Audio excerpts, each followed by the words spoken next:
تو من کا مطلب ہے کون. جب یہ فقرے کے شروع میں آتا ہے تو اس کا مطلب ہے کون. باقی ڈیٹیل سے انشاءاللہ ہم اپنے کورس کے اندر آگے اس کو سیکھیں گے. تو ابھی ہم یہاں پر سیکھ رہے ہیں من کون.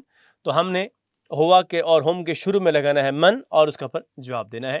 آپ جواب دیجئے گا من ہوا مسلم. کیا معنی ہے من ہوا کا؟